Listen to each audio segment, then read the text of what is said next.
Ladies and gentlemen, this is the main event. Oh, yeah! Are you ready? And now, coming live from Wrestling-News.net and presented by Spreaker, it's Main Event Madness. Madness Unleashed. You could ever know. Make my wish come true.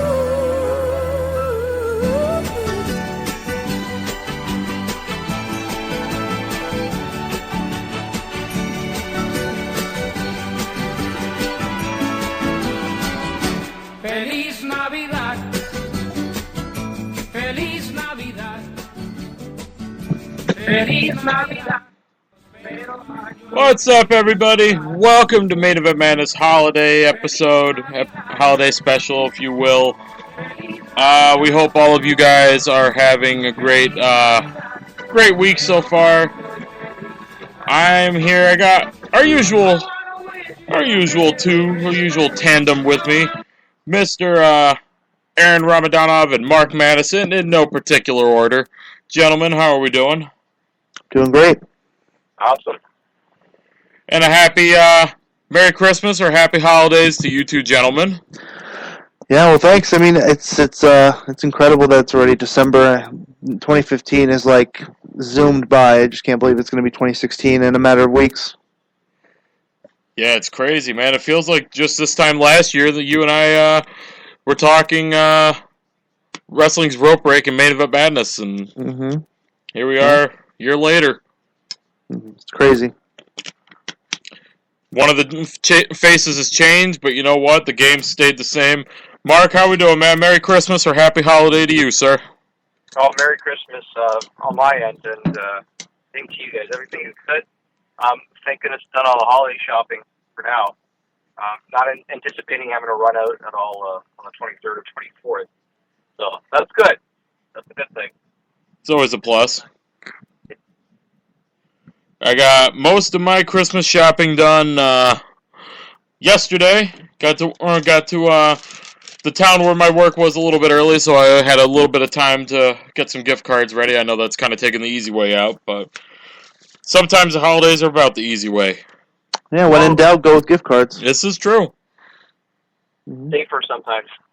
Yeah. That is absolutely correct. So I got one more person to shop for, and then I'll be good to go. Nothing quite to the extent of what Mark's got to go through, or even you have to go through, Aaron. I don't know how big your family is.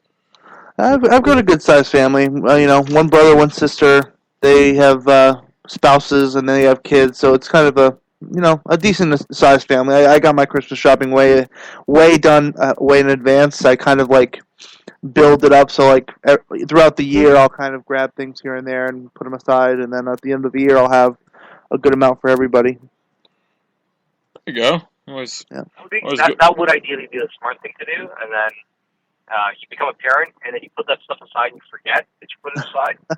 So when you want to package it together, man, I know I got him that Roman Reigns style. Where the hell is it? I know, some people might be grateful that I kind of went missing, but depending on who hears this. But, that's the challenge in it. It's just remembering where everything was when the time comes to put everything together. Mm-hmm. Yeah. How about you, John? What's up? How about you? Just the gift cards, or? Yeah, I got my dad, my stepmom. I have two aunts. My mother, and my sister and my grandmother. So not terribly big, but decent enough. This is the first time, tentatively, I'm off from work for Christmas. This is the first time I'll be home on Christmas for, I think, 2008 was the last time I was off on Christmas. Oh, I wasn't working back then, so it's going to be, they're trying to tell me that I'm on call, but that's not going very well. So, not very well for them, I should say. So, too bad, so sad for them. Christmas comes once a year, and as life goes on, it gives you a newfound appreciation for a few things. My dad and grandmother are both cancer survivors, so as much as I'd like the time and a half, money's not everything. Mm-hmm. Damn right. and I'd rather sit home and BS with them than go to work and get paid money that the state and the government are just going to take from me anyway. There you go. But on a lighter note, I hope everybody out there will have a tremendous and fantastic Christmas. Taping this a few days in advance, but that's okay. Football Sunday. Gentlemen, are you guys football fans? I mean, for the most part. I mean, I've kind of fallen out of love with sports in general for the last couple of years. It's slowly becoming less and less part of my life, which I never thought would happen. But yeah, I still follow my team, the Patriots, and big win today. So, no. John, and you wanted to be the heel, making that statement on this show, it ends up becoming. He's saved by his baseball team. I will take the heel role with pleasure. Yeah. Aaron is saved by his baseball team. Yeah. My family's been Yankee fans since my grandfather, so, you know. So. But, Mark, how about you? Football fan? Not really. No, I'm more leaning towards hockey. I know I follow the stereotype being Canadian, but yeah, I generally follow hockey a lot. And kind of the whole city kind of rekindled with the passion of the Blue Jays after this year, so it's kind of hard not to be interested as to what the coming year is going to have. Yeah. But yeah, unfortunately not football, not Canadian, not American. Yeah, I'm sorry about that. No, you're good. Just, my Jets had a good win yesterday. You know, they should have beat the Cowboys more than they did, but hey, a win's a win. 9-5 for the first time in 5 years, so I can't complain too much. And, where was I going to go with that? Oh, you know, you're talking about baseball up in Toronto. Guys, yes, this is a wrestling podcast, and we do have a few news topics we are going to get here in a little bit. But you know what? It's the holidays. It's Christmas time. We're sitting here, 3 guys. This is how, you know, when Al and I envisioned doing this a couple of years ago, how we envisioned it was basically, and this isn't going to be a priest and a rabbi joke, but basically what happens if 2 guys want to go into the bar and bullshit about, yes, I'll be the first one to swear today. Obviously, you know, already did, so I can't control it now. But 2 guys go into a bar and shoot the breeze about, at the time, wrestling or sports, either one, and just a regular conversation. So basically that's what it's going to be today. And next week, we got our end of the year awards, which some of the results that came in were, or not the results, but some of the choices that came in were pretty good. I was, there's a, you know, I said to these guys off air, there was a few that were shoo-ins, you know. Everybody was unanimous selections. A couple of them were close, and I got all of those queued up, and you guys will hear that next week right here on Main Event Madness. So you guys are definitely going to want to check back with that. And we're going to have an encore next week also with Chris Mordetsky of Global Force Wrestling and former Chris Masters of WWE. So that was a very, very awesome interview. And thank you, I want to take this time now actually to say thank you to all of the people that have taken time out of their lives and their busy schedules to appear on our show and to hang out with us for a little bit and for us to get, or be able to peel back the curtain a little bit and get to know them, you know, from Bruce Hart to Chris Mordetsky, Jeff Jarrett, Brodus Clay. I'm forgetting a lot of them, you know, off the top of my head. Lance Hoyt, you know, all of them out there, and I promise next week I'll have a better recollection of that. But thank you to all the guests that we've had this year. Once again, though, for taking the time out, really appreciate it. It's an awesome thing when you're a wrestling fan and you're able to talk, no matter how big or how small of a star the talent is, to be able to talk with a wrestler and talk about their careers and talk about the sport that we all love. And thank you to all of you who have come out each and every week and made us a part of your week and took time out of your day to listen to what we have to say. So thank you to all of you as well. You know, we're up to like 250,000 listens almost in the last couple of years, and I'm doing my best, and Mark is trying to help me. We want to get somebody big. Our 2-year anniversary is coming up in about 2 months from now, and to think that we're going on 2 years doing this is just... is kind of mind-boggling to me, especially how many times it's been start, stop.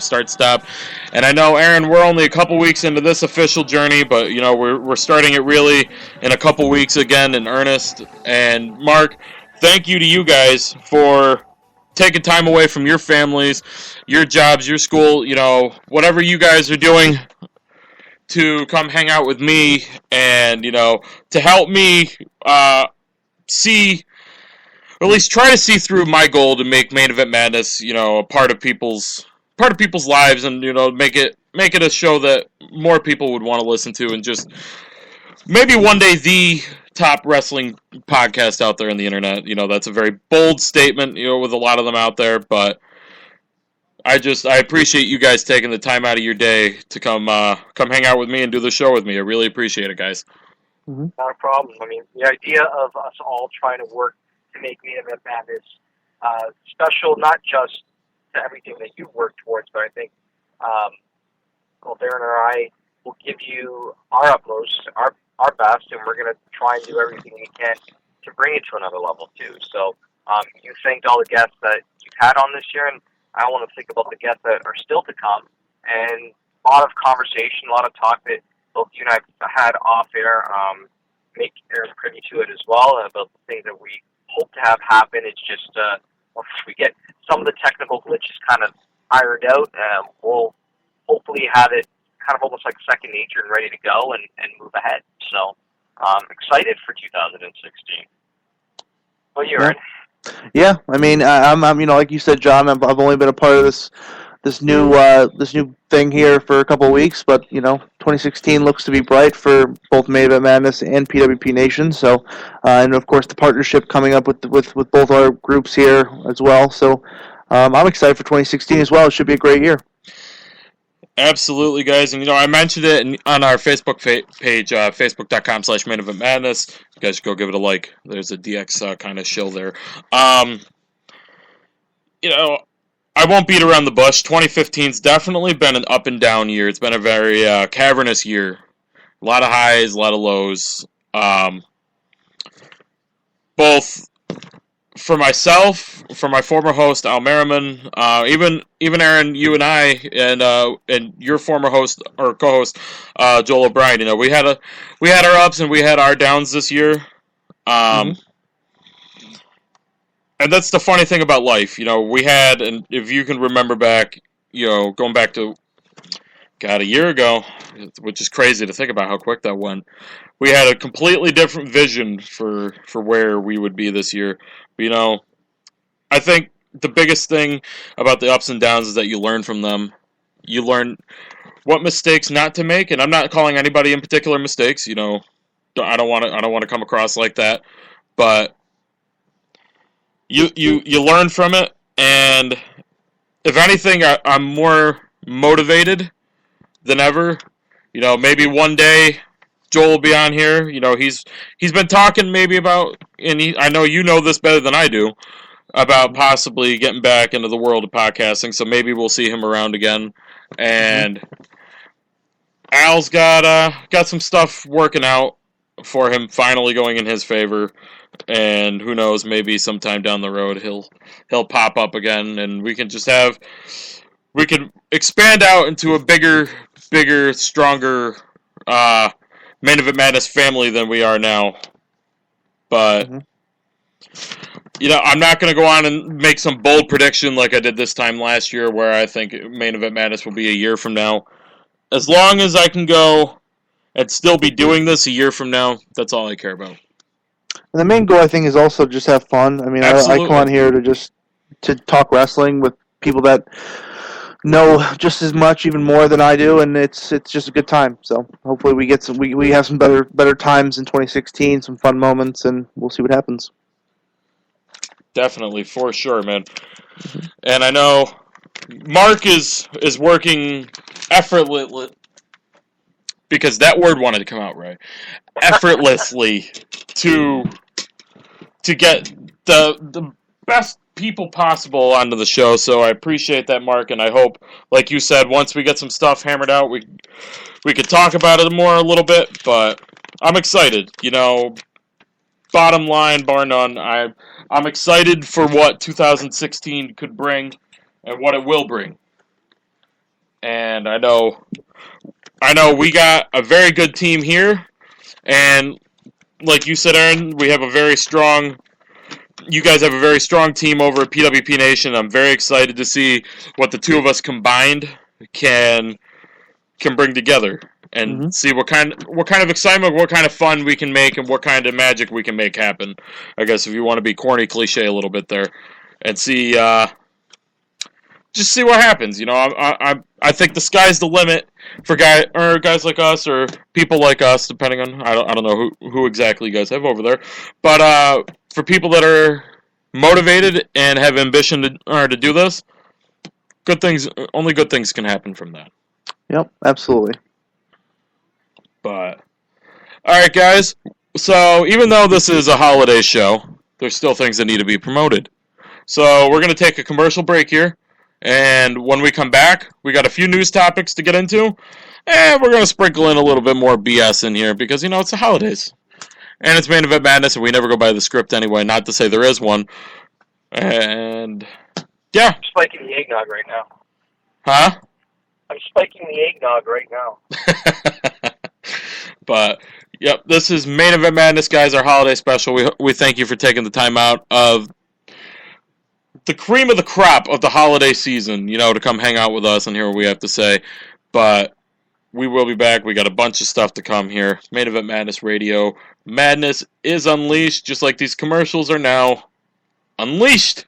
From the associate producer of The Wrestler, and in the tradition of Joe Franklin and Ed Sullivan variety talk shows, Evan Ginsberg's Legends TV features an eclectic mix of legendary million-selling musicians, indie artists deserving greater exposure, and colorful pro wrestlers. Co-hosted by Steve Ludwig of Classic Pop Culture Radio, the show airs live every Saturday, 11 a.m. Eastern at MadhouseTV.com and LegendsTVNYC.com. Martha Wash, Crown Heights Affair, Lanny Poffo, Nicole Bass, and other legends have joined us. You missed the birth of your mother and father. Don't you dare miss Evan Ginsberg's Legends TV. So you decided to check out Main Event Madness, and now you want to know how you can get the latest news about the show, the hosts, guests, showtimes, and more? Well, the answer's simple. Facebook. Head over to Facebook.com/Main Event Madness and be a part of the hundreds who have already liked the page and are the first to know everything you could ask about Main Event Madness. Facebook.com/Main Event Madness, the official Facebook page for Main Event Madness Radio. Life's about working. Life's about progress. Why not put them together? Well, we did. Working Progress is here, the Fans View podcast. Matt Brees and Mike Rooker take the latest news and rumors in the world of pro wrestling and add in some NFL and more, and add a fantasy spin to it, and you get Working Progress every month, only on MEMnetwork.wix.com/home. From the ashes of our old website comes a fresh new face from Main Event Madness. MEM Network is here. Check out all of your favorite episodes of Main Event Madness, Working Progress, Wrestling's Rope Break, and Evan Ginsberg's Legends TV. More shows to be announced in the future, but check out MEMnetwork.wix.com/home, where the madness runs wild.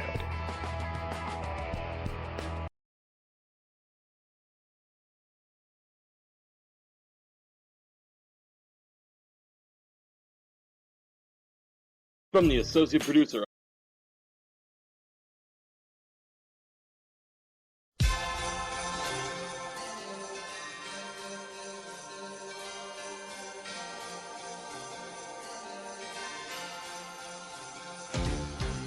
It's that time.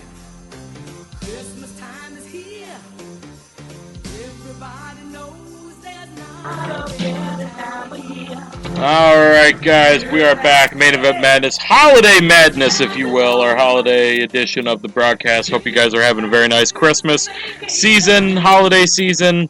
We thank you for taking time out of your Wednesday night to come hang out with us and just shoot the breeze with us and hear what we've got to say going into the meat and potatoes of this holiday season.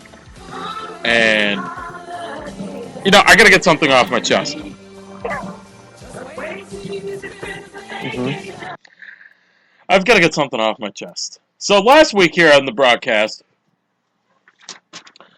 we were a couple hours removed from being a post-game show, basically, for NXT TakeOver London, which I think was a pretty good show. Aaron, have you seen it yet? I have.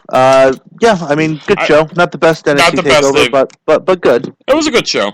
Yeah. So, if you guys remember last week, we were going to discuss it at the top of the broadcast. Looks like Mark's about to get thrown under the bus right now. Yes, he is. I had it coming. So. You did have it coming.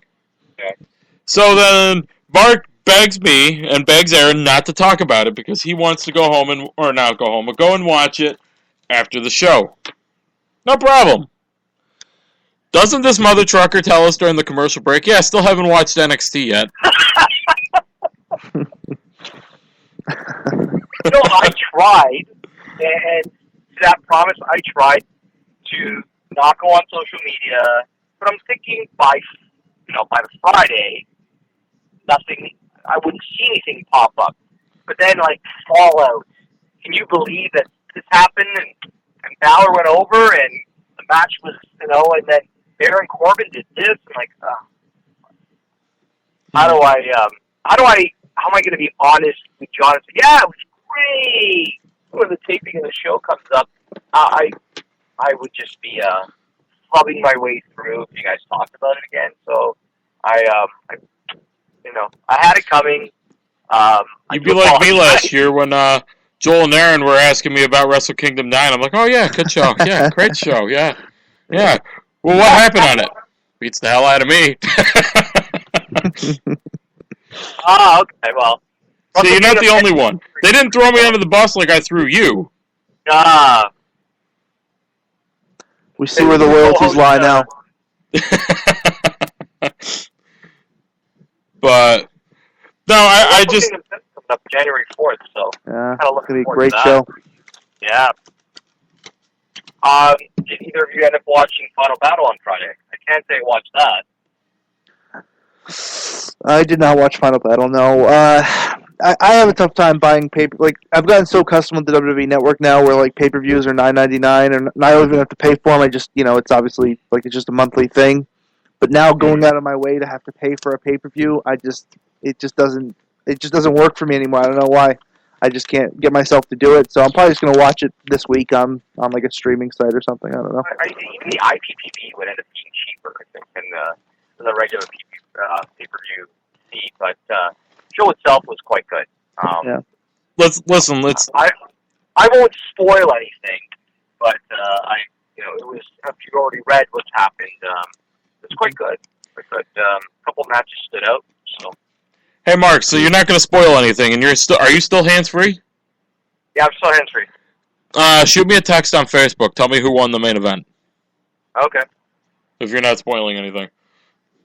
Okay. But listen, Aaron. It's still a better value than a TNA pay-per-view because a TNA pay-per-view have pay-per-views anymore, do they? The last one they had was like $35-$40. I remember seeing that. I'm just like, yeah, no. Yeah. But, well, it is what it is. Now, stupid question. The Wrestle Kingdom pay-per-views, they're on, actual pay-per-view, right? They're not like an iPay-per-view or anything like that? Well, last year it was produced by GFW. They were the ones that brought it to American pay-per-view. Okay. I don't know if they're going to be doing the same, Mark. I don't know if you know that or not. Which one? I don't know if GFW is going to be doing Wrestle Kingdom 10 again. Oh, that I wouldn't know. Although it sounded like when I spoke to Jared a couple weeks ago, it sounded like there's some sort of arrangement coming in. They're still talking about it. So, John, I guess you're not in favor of my answer, right? No, No. I just know I would love to hear Jim Ross and Matt Stryker call the show again. I thought they were great last year or this year.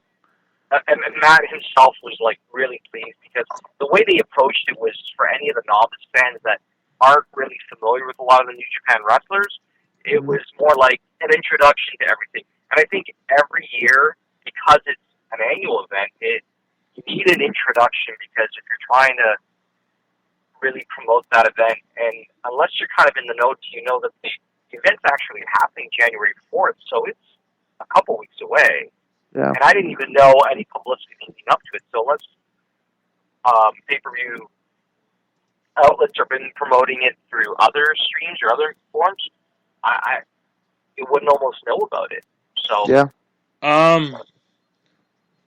I looked it up. There's nothing on here right now that says anything about GFW. It says okay. the event will air live on New Japan Pro Wrestling World and will feature English commentary from Kevin Kelly, Matt Stryker, and Yoshitatsu. So Is Ring of Honor's aligned, but no Jim Ross. Too bad. Sorry. Yoshitatsu. I did. Wow. Interesting. Yeah, I mean, not exactly the first name that would jump out at me, but, hey.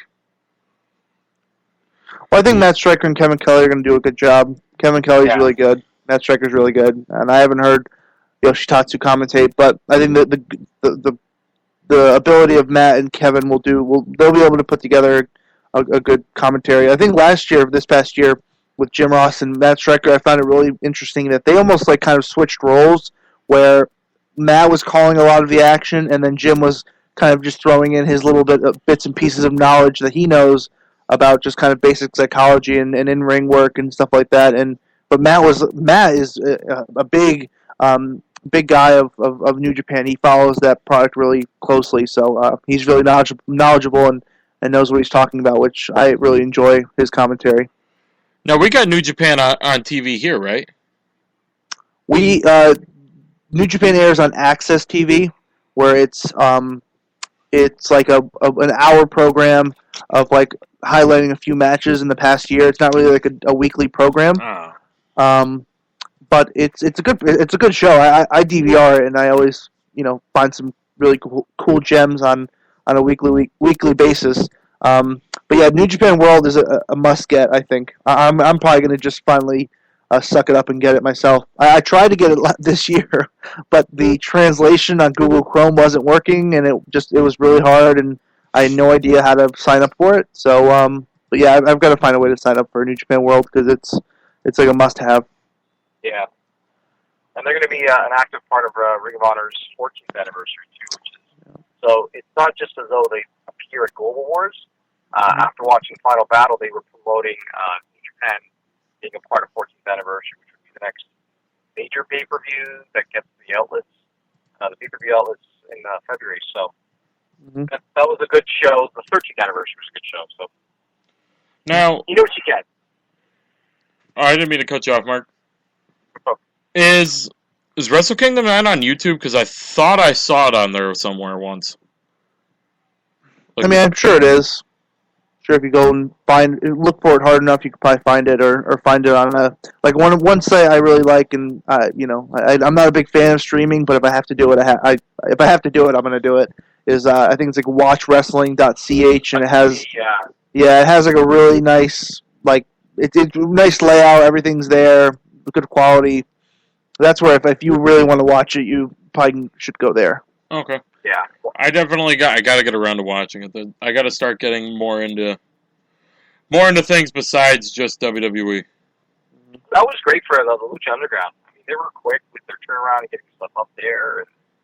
And they got all the TNA stuff, and they broke down every WWE show. I'm not sure if it's still up there, but I would have liked to see the 60 documentary Behind the Curtain, which I heard was quite good. Yeah. It makes, have you both seen it?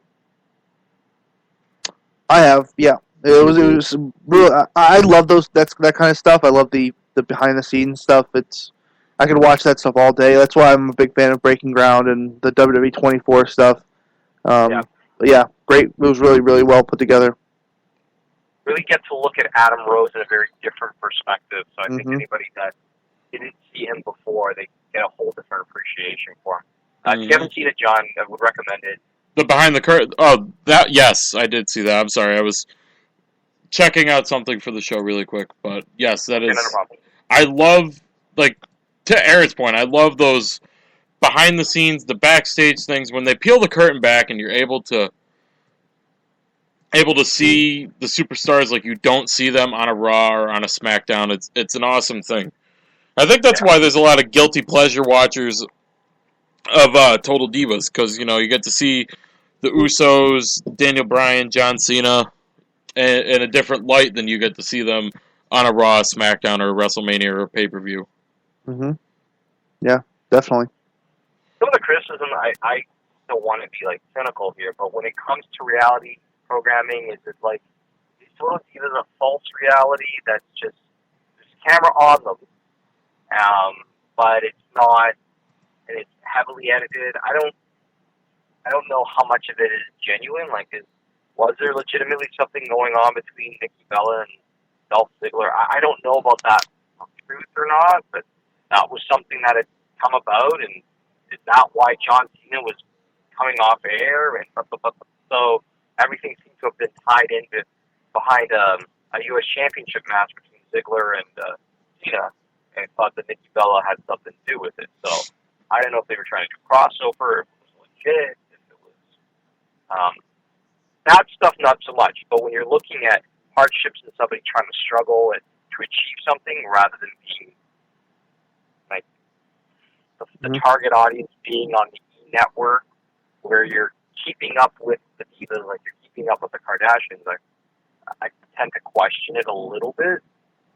I don't know, maybe I'm off. But Yeah. To each their own. Like, I definitely get where you're coming from, and a lot of times WWE blurs the lines with that. Like, I hate the Total Divas show is like scripted, or not scripted. It's taped like 3 months in advance, so it's 4 or 5 months later, and we're just seeing the feud from 3 months ago just starting to play out on TV. yeah. And it's like that's always been a gripe for me. Is like, why can't we keep them separate? They're advertised as separate. Their build is separate. Mm-hmm. Or maybe not build as separate, but I don't know. I would have preferred to see just to keep them separate. One's reality and backstage, one's on screen wrestling. I don't know. Well, with Daniel Bryan and Brie Bella, they don't hide the fact that every time that Brie does those kicks, there's mention that that she's doing what her husband does, right? But in the same show, they're not making any reference to a Nikki Bella John Cena relationship. So you make mention of it at one, and you don't make mention of it later on. And at times, there's almost no mention of Naomi and Jey Uso's relationship, and they're married too. So what is it that makes one so much more of a story that you want to build on than the other? Mm-hmm.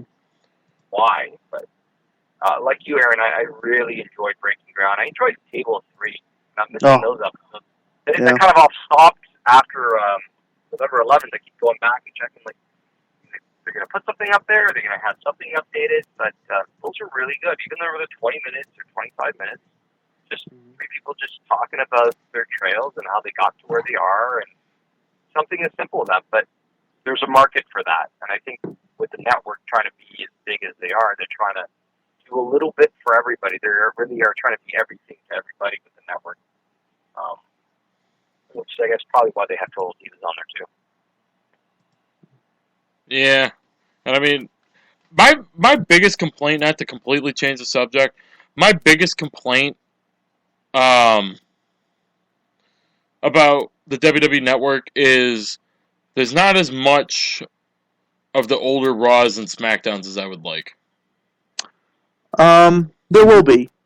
They're coming. When you think about WWE and how they've been releasing product on the network, they've been doing it slowly, and I think that's strictly business strategy. I mean, they don't want to give everything away, and then then there's really no incentive to keep. I mean, there is an incentive to keep subscribing, but I think the way they want you to do it is kind of release it in bits and pieces, and then they can keep releasing new stuff each and every month, year for years to come.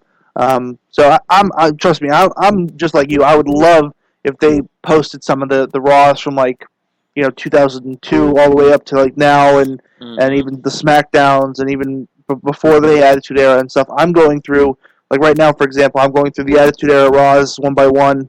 I think I'm about 5 or 6 episodes into the Attitude Era section.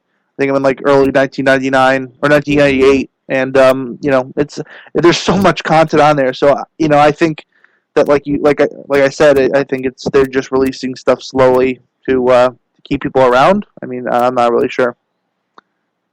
Aaron, since you've been watching some of the Raws that are from the past, right, the more Attitude Era, how recent are the Raws that they're putting out now showing up on the network? You mean like right now?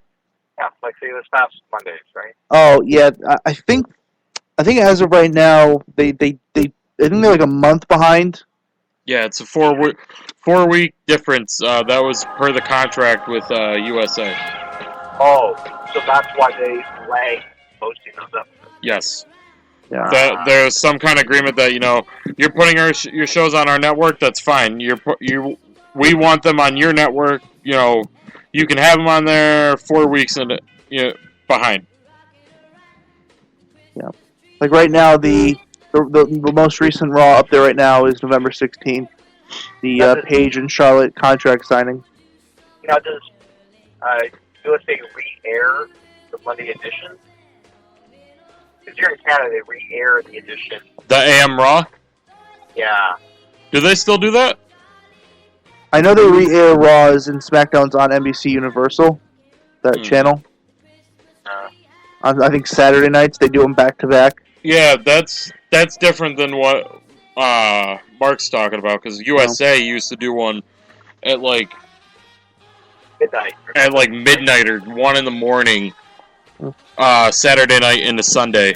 It would be, they called it AM Raw, and it would be a 90-minute, or not a 90-minute, it'd be an hour-long condensed version of it. No, I can understand it as a business and contractually what they have to do.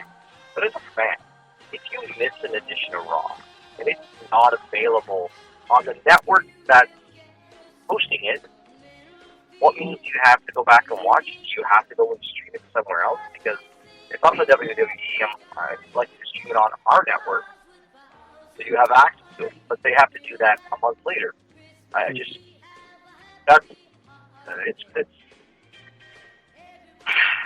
I don't know, from a fan, I would think it'd be frustrating.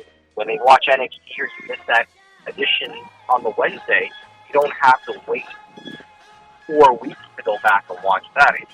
It never used to be straight to the network. It used to be on television, and then it went to the network. But it's available. You miss that episode 2 minutes there after it's aired. It's already hosted up under the NXT icon that's set up there. So. It's like that with that. It's like that with SmackDown, I'm sure too, right? No, SmackDown is the same way. Yeah, so as Raw and SmackDown, that it's up there 4 weeks later. Yep. But that just makes it difficult. You have to depend on recap shows, and maybe watch main event to find out what happened. And I don't know. As a fan, I don't think you should have to do that. I know a lot of people like Joel, for example. Joel hasn't watched a full Raw in I don't know how long. What he does is he usually goes on the YouTube channel and just watches the clips and kind of gets a good gist of what happened that way. So, I don't know. Okay. Yeah, I've done that before when I've missed, even though I've got a DVR'd. There'll be some days I don't feel like having to go through 3 hours of BS only to find the one 5-minute segment that was actually worth watching this week. Whereas I can go to that, which for a little while there was some of those weeks. and I go to the YouTube and pop up. Oh, okay, there it is. But let's switch gears here a little bit, guys. Get into a couple news topics here. We're about let's see, about 40 minutes into this shindig. We got about 20 minutes left of this edition of Main Event Madness. Kurt Angle, who's been in a lot of news lately, guys. You know, did he retire from TNA yet, or is he retiring from TNA? Ooh. Kurt Angle. I'm not sure. I'm pretty sure he's gone right now. He is okay. I wasn't sure if he was gone already or if he wasn't, but he was asked about if he would take an NXT contract if that was offered to him. He politely, not so politely, said no. Do you think that's a mistake on his part? Mark, you can go ahead if.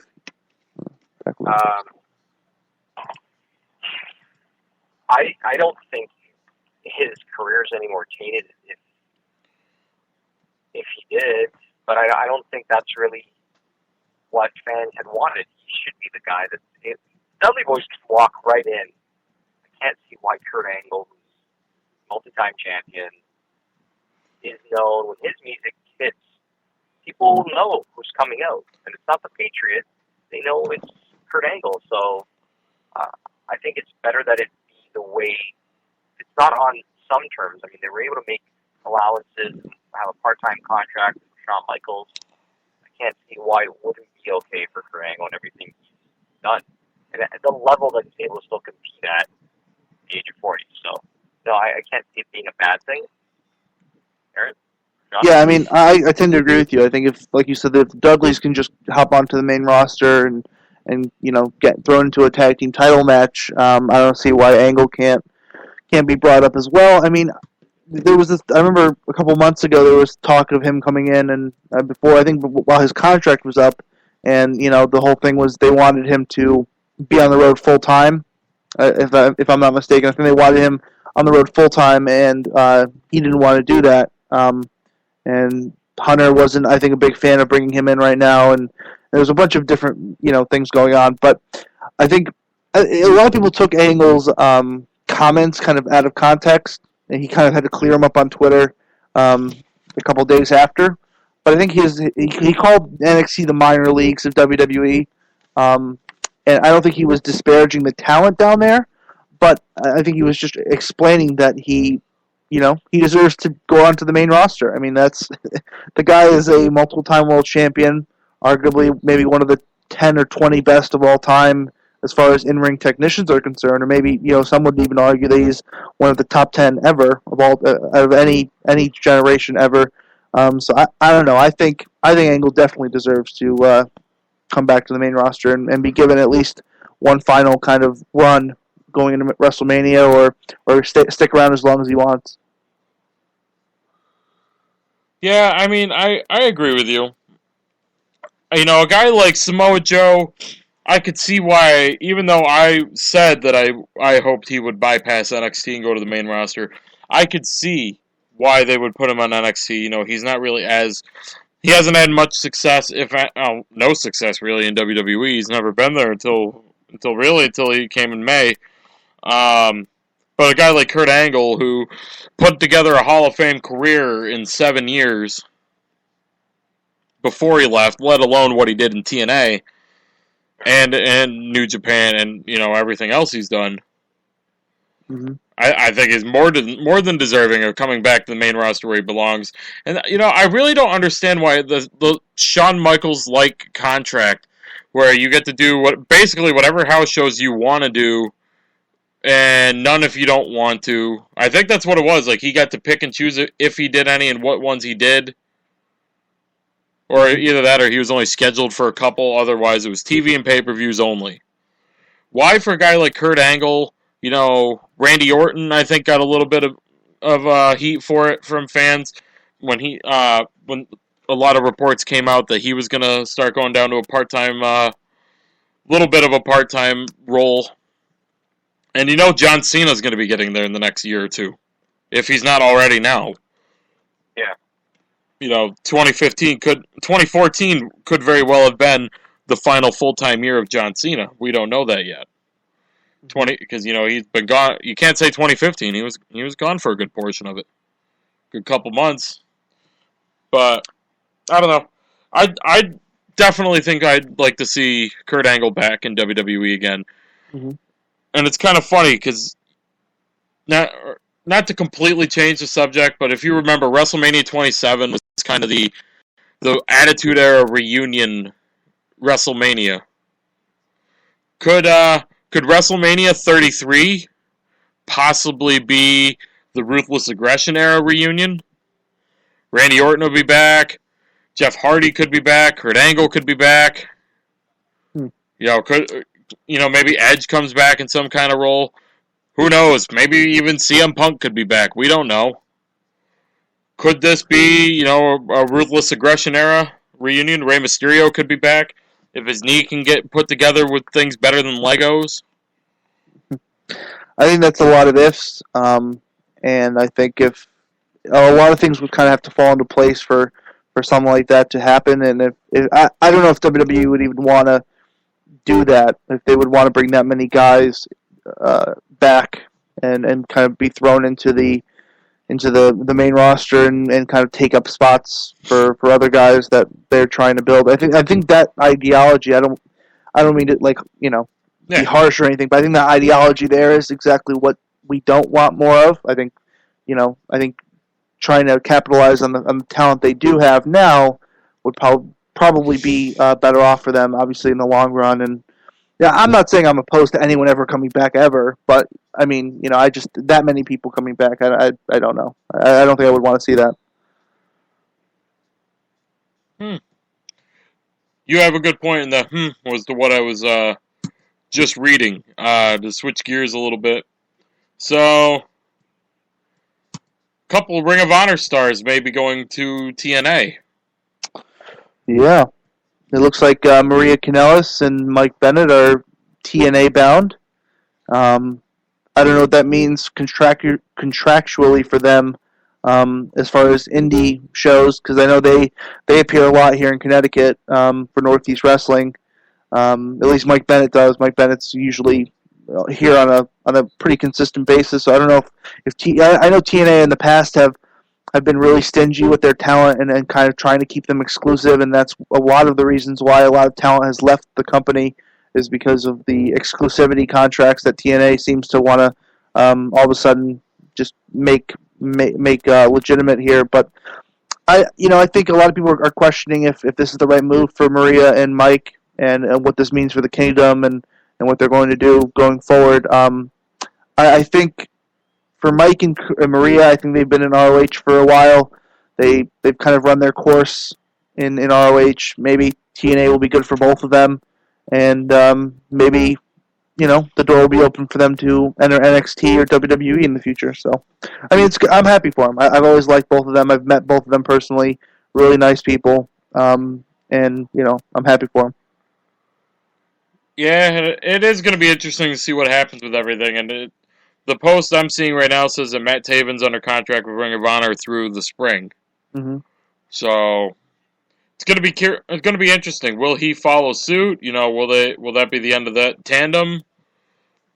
A lot of interesting things, but a lot of names come and go from Ring of Honor. Yet they still kind of keep their head afloat, which is always a good thing. But what's interesting with that is I remember seeing that Mike Bennett and Maria were being talked about for a WWE role. Mm-hmm. Yeah, I mean that was some of those rumors were floating around a couple months ago. It looks like they've decided to go TNA instead, which I think is fine. I think TNA needs them. I think TNA needs some new talent and talents that have never been in TNA before. And Maria and Mike are perfect assets to the TNA brand, especially for their debut January 5th on Pop TV. And from one name that hasn't been in TNA to another, if you guys are fans of wrestling news, which you guys should definitely check out wrestling-news.net and pwpnation.com for your news, just saying.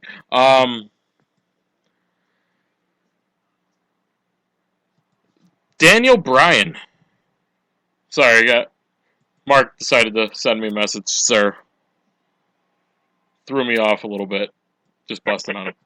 But Daniel Bryan, I mean, you got to be living under a rock not to realize he's been missing. And if you guys, like I was saying, if you're fans of wrestling news, and he's been in the news a little bit lately. Daniel Bryan saying that even if WWE doesn't clear him, his career wrestling is not over. Interesting.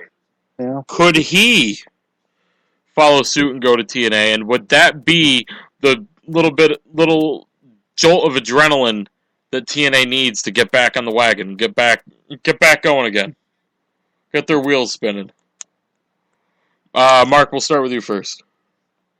I can't see them wanting to do that. I think they tried to invest so much time and energy and have him built up into something. Not that he wasn't already great, but I think they would want him to try and end his career with the company. Stranger things have happened. I mean, everybody is either come or gone. But at this particular point, I think with his family being so invested in different facets of the company, I know, you can look at the whole CM Punk AJ Lee thing and how that maybe divided it up, but I can't see it not playing itself out where there are a lot of other things I think would have to probably happen for him not to go. I think I read something somewhere with the idea of him being a coach or having some sort of, but I mean, even if he's coming back and they have that part-time, we're talking about that with Kurt Angle, that part-time role where he still competes. It's part of having some Daniel Bryan out there is a heck of a lot better than having none at all. Yep. And, why not have him as a part of NXT, helping to develop talent, or part of the brands, or having kind of a part-time GM role that also competes. So he's still out there. It's still seen. Fans adore him. So really, his character's as over as it's ever been. I can't see that changing. But again, stranger things have happened. He could go. I just really have a hard time at this particular moment seeing that happening. It's tough to imagine Daniel Bryan leaving WWE. I don't think TNA is a spot for him. I don't think he would even want to go there. I think if he ended up leaving WWE, I think he'd want to maybe test his hand in, going to New Japan possibly, because I know he's been dreaming about a Nakamura match for a long time. And of course, he could always return to ROH.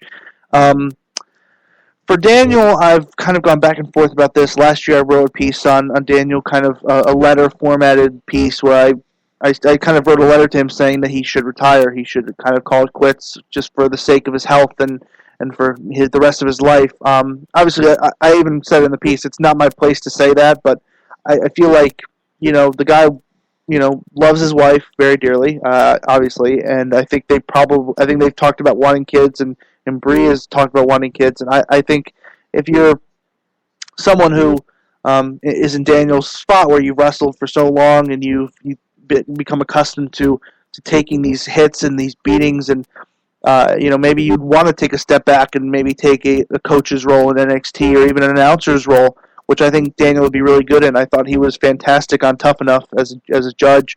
I think he'd be really good as a commentator alongside maybe a Michael Cole or JBL, or even on SmackDown alongside Mauro Ranallo and even Jerry Lawler or something. I don't know. I think there are so many possibilities for Daniel in WWE. It's only if he really wants to take those opportunities. I mean, the guy has said he wants to wrestle, and I don't know if I'm interested in seeing Daniel Bryan come back because I don't want to see the guy get hurt even more.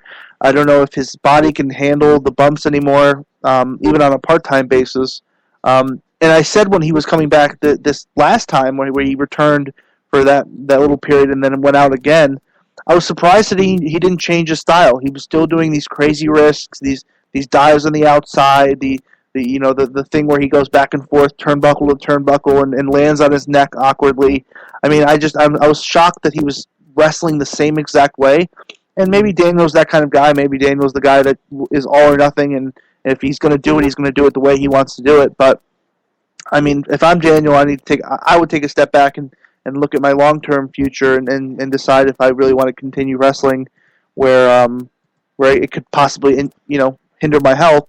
And another aspect of this entire topic is these indie guys like a Daniel Bryan who have wrestled on the indies for so long and finally make it to WWE, and their bodies start to break down because they've been roughing it up so much on the indies that once they get to the WWE, their bodies just kind of wear out. Like I have that same concern for guys like Sami Zayn, Kevin Owens, guys that have done this for so long, and maybe one day their bodies will just give out, and they finally make it to the big leagues. And that's why when I watch Kevin Owens wrestle, I really like it when he takes it kind of easy and stays on the ground.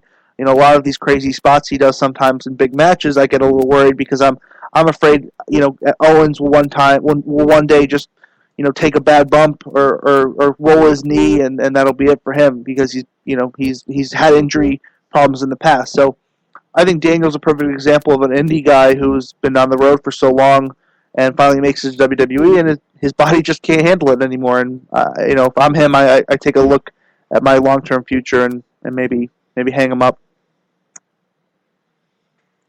Yeah, it'd be disappointing because he was just starting to get into his own.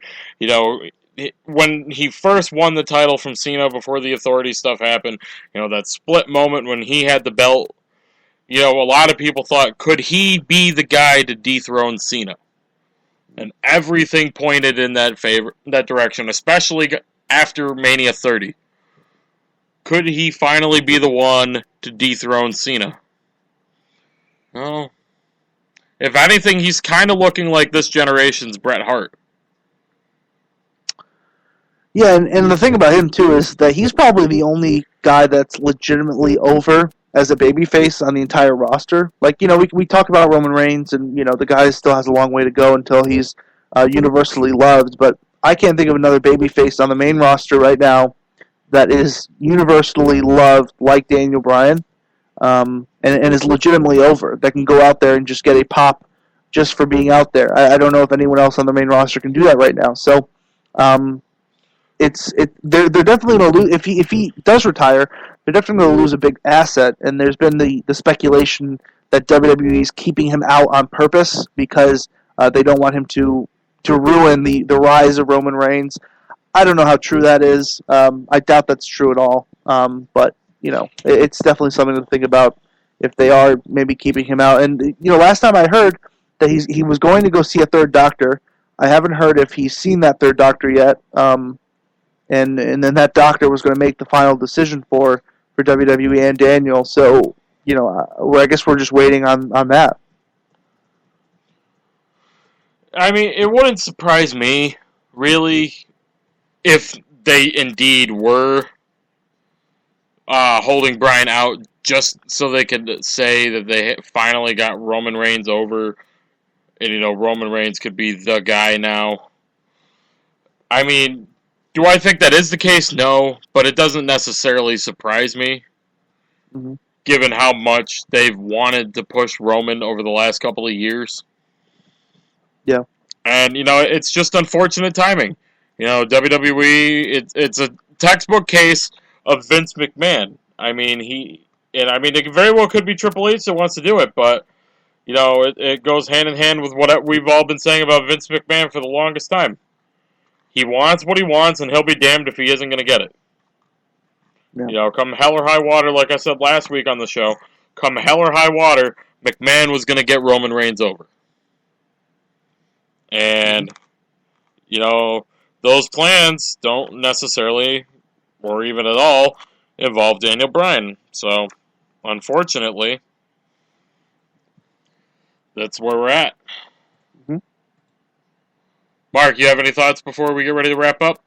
Well, it's a shame because of the storyline with Bryan going on and on and on, where who knew that he was getting as worn down as he was, coming to the point where, WrestleMania was going to happen and they wanted to make that the moment. But then a couple months later, he he was holding on, and WrestleMania itself, like that entire month, was such a rough time for him personally, with the passing of his father, and then the death of Connor as well. It just seemed like all this filled, and then, you know, emotionally, there's some personal things that have happened to him, and then physically things had happened to him. So then it was a long road for him to have to come back just to go back out again. I agree with you guys that having him in, unfortunately, does take away from Roman.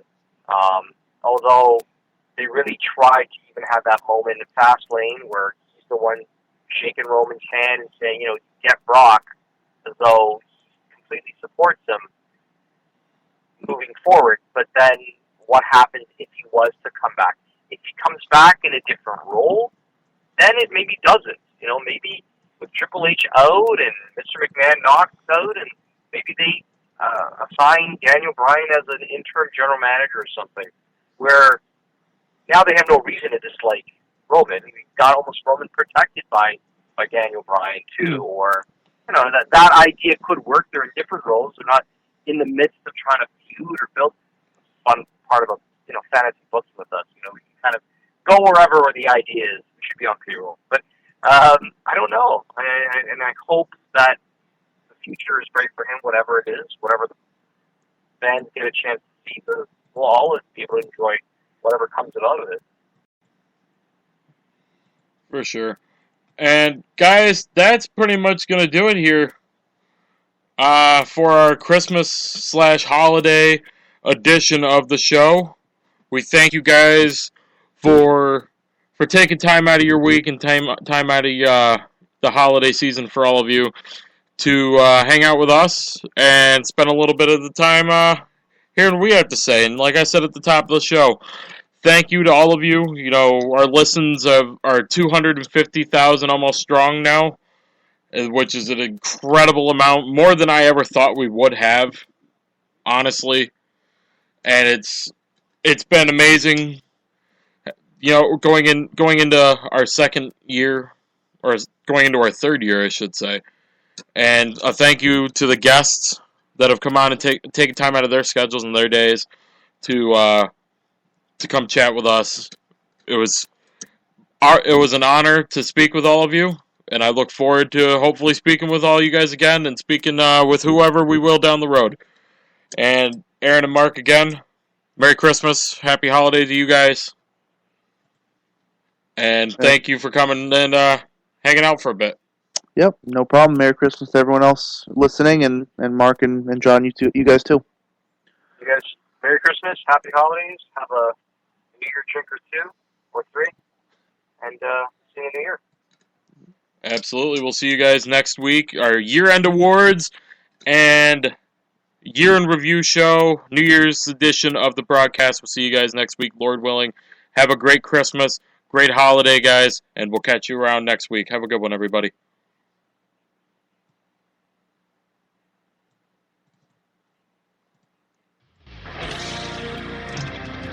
The preceding broadcast was an MEM Network exclusive. If you missed a part or all of tonight's show, no problem. Head over to memnetwork.wix.com/home, and there's a complete archive for all of our shows. Also, you can catch an encore presentation Fridays at 6 p.m. Eastern on VOCNation.com. Main Event Madness Radio. Madness Unleashed. Have a good one, everybody. So long.